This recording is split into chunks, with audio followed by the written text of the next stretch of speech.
Now I know what you're thinking. Hey Vic, are you doing another episode of Clint's Comics? Is it true that you're on Twitter? Well, I'll answer those questions by saying, yeah, buddy! Welcome to this week's edition of the Comic Hero Show. I'm your host, Victor Nunley, and I am the Comic Hero. Yeah, let me go ahead and set the record straight right now. I am on Twitter, and I've been on Twitter for about a month now. I decided to do it as a way of expanding my fan base. So, with my newly acquired Jedi powers that I got from reading Star Wars #1, not only am I going to reveal my Twitter info, but also other contact info. Alright, there you go. And I have some very sad news for all of you who have liked the What's Going On segment. I'm not doing it anymore. You see, I have gotten a suggestion from some of my fans that the What's Going On segment has absolutely nothing to do with comics, and they're completely put off by it. So that being said, I'm going to go ahead and not do it anymore. And I'm going to open up this episode and every episode from now on with the Comically Speaking segment. So without further ado, let's talk comics! Yeah.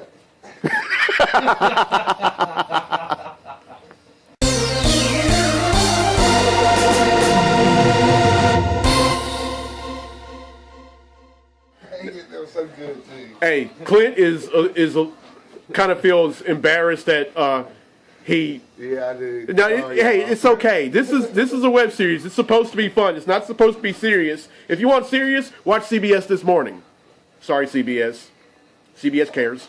Okay. Anyway, I just got finished reading The Amazing Spider-Man. Got caught up reading it rather, and I just read number 12. And the Spider-Verse story arc is going on in there. And what's going on is there's these enigmatic characters called the Inheritors.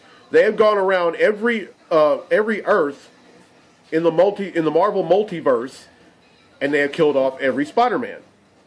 Now you're probably wondering, Vic, why would they do that? They're pretty much trying to get rid of every Spider-Man that's ever existed, and they're probably started from the weakest characters that have taken on the Spider Mantle, and they're working their way up to the strongest.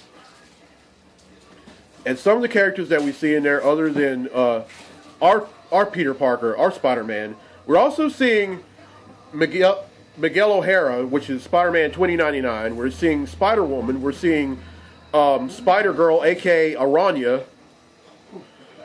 Excuse me. And we're also seeing, we're even seeing the Spider-Man from the 60s cartoon, folks. And not only that, we're also seeing Miles Morales from Marvel's Ultimate line of books, and even the Peter Parker from the Ultimate Spider-Man cartoon. When I'm telling you that they are... and the Spider-Man that sold the Hostess Twinkies. Yeah, that's Spider-Man too.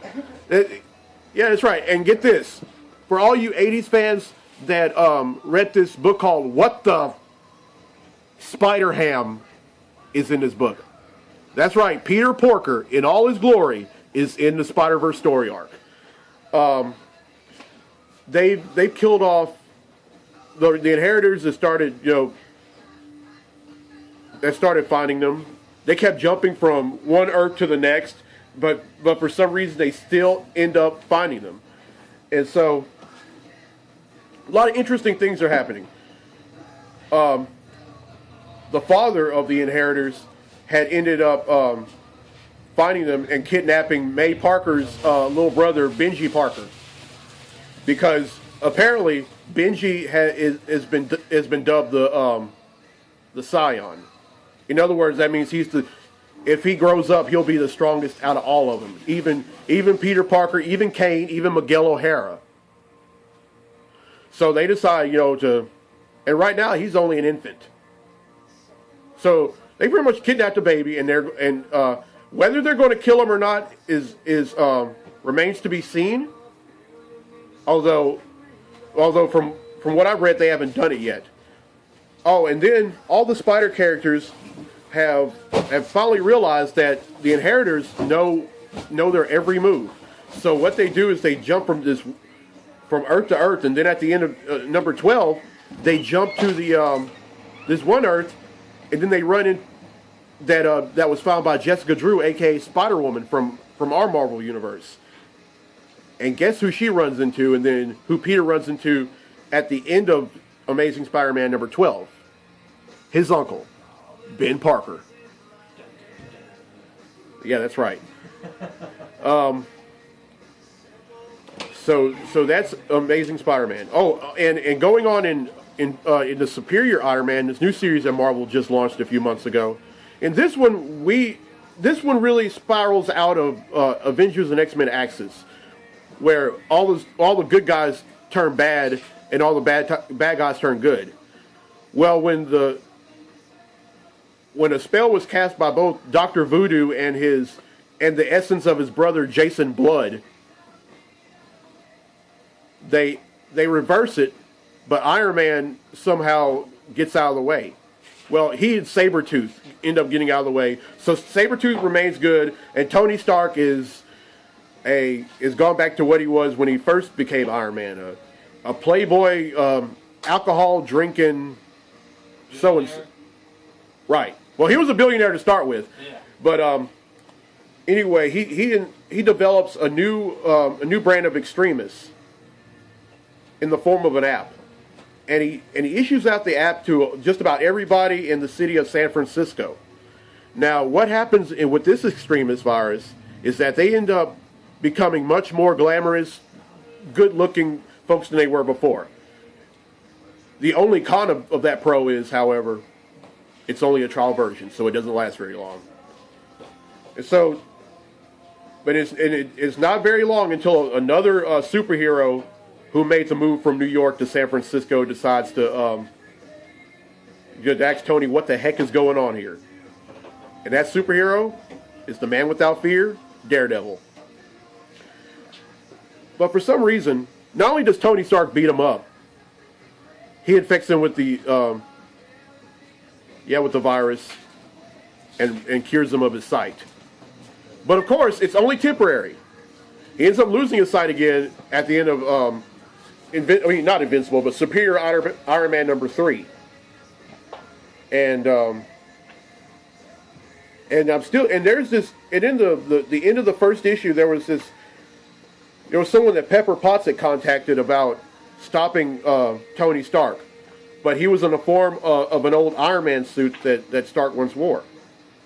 Now, now the identity of this person remains to be seen, but I can tell you one person that it probably isn't. It's probably not James Rhodes. Besides, he's Iron Patriot now. Okay, that's it for Comically Speaking. So then, let's get to the comics I bought this week. Comic books I bought this week.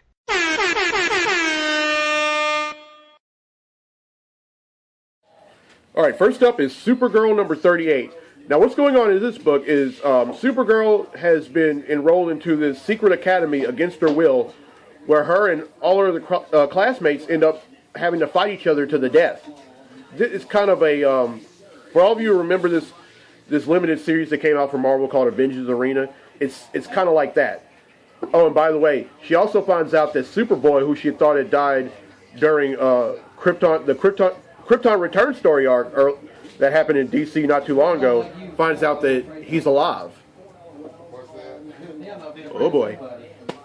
All right, up next is Justice League number 38. Now, what's going on in this book is that there was the new 52 version of Amazo had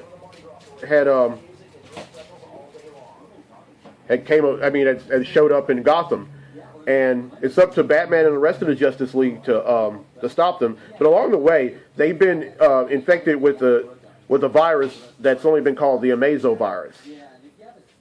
And just about all of them except Batman were infected. The only reason Batman wasn't infected was because out of everyone on the Justice League, he was the only non-metahuman. And in this issue, somehow, some way that I can't explain, Batman gets infected with the Amazo virus. All right, up next is Superior Iron Man number 4. Now, I was just talking about what's been going on in the first 3 issues of this book. In this one, I do believe that there's going to be a fallout from the whole extremist virus that that Iron Man used on the city of San Francisco and on Daredevil. And we learn more about the person in the old Iron Man suit that Pepper Potts had befriended. Cool stuff going on in Marvel, I tell you. All right, up next is All New X-Men number 35. Now, this is the continuing story of 4 of the original 5 X-Men being trapped in the Ultimate Marvel Universe. And their only ally is Miles Morales, who is the Spider-Man of that universe. Oh, for all those who don't know, why is this kid the Spider-Man in Ultimate Marvel line and not Peter Parker? Well, a few years ago, Peter Parker had gone up against the Green Goblin, a.k.a. Norman Osborn, and the Green Goblin killed him.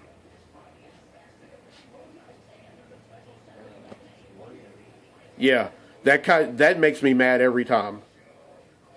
All right, up next is Fantastic Four number 642. This is part 1 of, and I hate to say this, this is part 1 of the last story arc that we'll ever see of the Fantastic Four for a very long time, called The End is Forever. And I for all of you that have followed me, that have watched all the episodes of the Comic Hero Show, you have heard me talk about Marvel is canceling the Fantastic Four series out of protest for what 20th Century Fox is doing with the remake of the movie franchise for the Fantastic Four. I'm going to keep reading this book until the very end, but I'm still mad at Marvel for wanting to cancel this book. I mean, they should have thought of something else to do other than that, because there have been fans of this book since it first came out in 1961. I mean, to cancel that book is stupid. I mean, I know you're mad about what 20th Century Fox is doing, but at the same time, you're hurting fans like me that have been reading this book for a very long time. And let me tell you, there are a lot of folks that I know that have been reading Fantastic Four since the very first time it ended in 1961, and I bet they're mad as well. Shame on you, Marvel. Shame on you. All right, up next is Spider-Woman number 3. This is a tie-in to the story arc that's going on in Amazing Spider-Man called Spider-Verse. And our Spider-Man sends Spider-Woman, a.k.a. Jessica Drew, and Silk, a.k.a. Cindy Moon, to another Earth in the Marvel multiverse, and to retrieve something. But then Spider-Woman accidentally finds out that in the Earth that she and Silk are on, is that Jessica Drew of that Earth is not a spider character, but instead is a servant for the Inheritors. So she masquerades as her counterpart self to try to figure out how the Inheritors are finding out how the rest of the spiders are teleporting. Oh, and by the way, for all of you who are fans of Cindy Moon, aka Silk, she's getting her own book. It's going to be called Silk, and it's coming out next month. So check that out. All right, up next is Guardians of the Galaxy number 23. Now, what's been going on in this book is that they've had to they ended up having to save Venom's behind from on a planet where just about everyone where there's nothing but symbiotes. And then to make things worse, the Venom symbiote leaves Flash Thompson, and then other select members of the Guardians end up becoming infected with the symbiote, or becoming one with it rather. And then just when you thought it couldn't get any worse, Groot gets infected with the symbiote. Groot plus the Venom symbiote equals not very good for the Guardians. All right, up next is Batman and Robin number 38. Now, this is a fallout from the Robin Rises story arc. And Robin comes back alive, but the only That's the good news. There's good news, and then there's what the deuce news. The good news is Robin's back. The what the deuce news is he has superpowers. And I'm talking about super speed, super strength, and flight. So, how in the world is Batman going to have to deal with a 10-year-old superpowered son and sidekick? All right, up next is Green Lantern New Guardians number 38. This is the fallout from the Godhead story arc that just ended last month. Kyle Rayner is back as White Lantern once again, and he's trying to figure out like the whole he's trying to figure out where he stands as the only wielder, as the only White Lantern in the universe, and with his relationship with Carol Ferris. By the way, in Green Lantern number 38, Carol Ferris somehow, kinda, reconciles with Hal Jordan. Love triangle, folks. Love triangles are not good. I mean,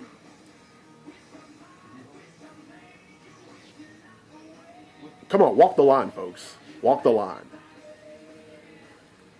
Or as this old blues song used to go, loving two isn't easy to do. All right, and finally, Wonder Woman number 38. Now, in the previous issue, Wonder Woman is having to deal with her fellow Amazons. Ever since she had been named Queen of Themyscira,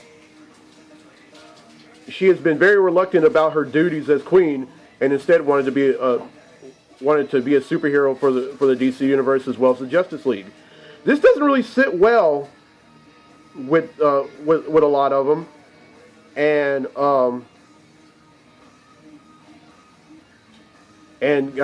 by the way, just when we thought it would never happen, at the very last page of Wonder Woman number 37, we see the debut of the New 52 version of Donna Troy. I knew it was going to happen. I just didn't know in what form. I knew it was going to happen. I knew it was going to happen in Wonder Woman. I just didn't know when. But the way DC is been doing things since the New 52 started back in September of 2011, it seems like some of the original Teen Titans don't exactly become Teen Titans. Most of them are all adults. I mean, Dick Grayson is. When the New 52 started, Dick Grayson was Nightwing, Roy Harper was Arsenal, Cyborg was a founding member of the Justice League, and his origin of how he became Cyborg is a little different. I mean, when DC started doing this, I was thinking, okay, I don't know if I'm going to start reading this anymore, and I just want to just read Marvel. But then, as I kept reading, I started thinking, okay, they're doing some very awesome stuff. Maybe I should just stay the course. Okay, well, that's 10 I bought, which brings the total number of comics that I bought since December of 1997 to 6,676.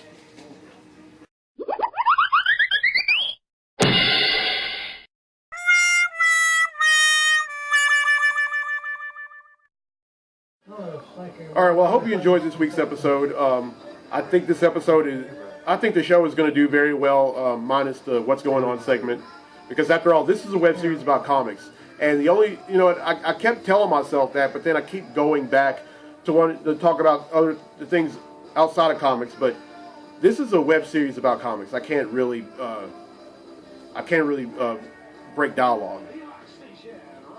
And as you see, all my info is on the screen.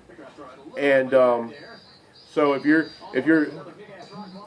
on Twitter, go ahead and follow me. And also for all my Facebook friends who have liked the Comic Hero Fan Forum page, I'm going to be adding some more stuff on there. So yeah, and I'm seriously trying to think of ways of making this web series a lot better. I think this web series has come a long way since I did my first episode back in October of 2013. And oh, by the way, unless duly noted, I'm going to be over here at Clint's Comics every week to do this web series. And, you know, I've said this on Facebook a million times.